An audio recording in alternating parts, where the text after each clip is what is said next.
Still sticking with the entrepreneur, founder, innovator type of person.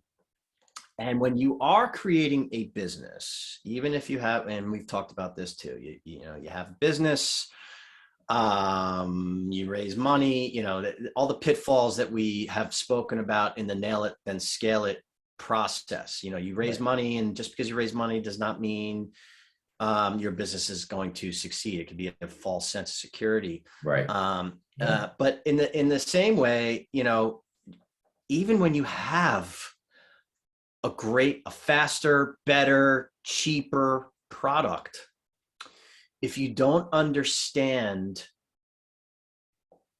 the industry, the needs of your potential audience, the ecosystem, right? Like, there's just some ways business happens, and you can come in and be like, I'm going to cut out the middleman. But if they don't want that middleman cut out, you're out of, even if you have the greatest idea. And, we've used examples like it took 70 years for the light bulb from the time it was invented to the time it was in every household. I mean, it took 70 years. People were resisting it because they didn't like how the light illuminated and stuff we talked about in the past. There's other examples. I mean, a million of them, but the keyboard, the QWERTY, QWERTY, the standard keyboard. There were other keyboards, one in particular that would have made typing like so much faster for people, and they resisted it because schools were teaching you how to type on a certain standard, and people learned a certain way. And like when you memorize something, you're like, I don't want to learn another keyboard, I already know this one. So just because you had a better product, you had to understand that the user didn't want that problem solved. There's countless.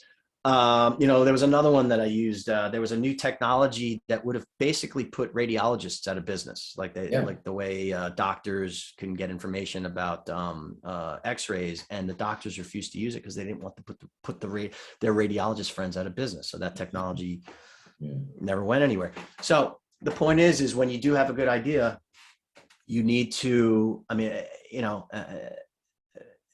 And we did this, without really understanding that it was the right way, but we did it. But we understood who the end user was. We understood who would actually pay for this, not just who would use it, but who would use it and who would pay. Sometimes it's the same person, sometimes it's not.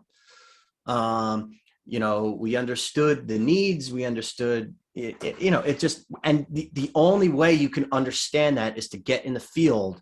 Frontline as the founder seller. That's exactly right.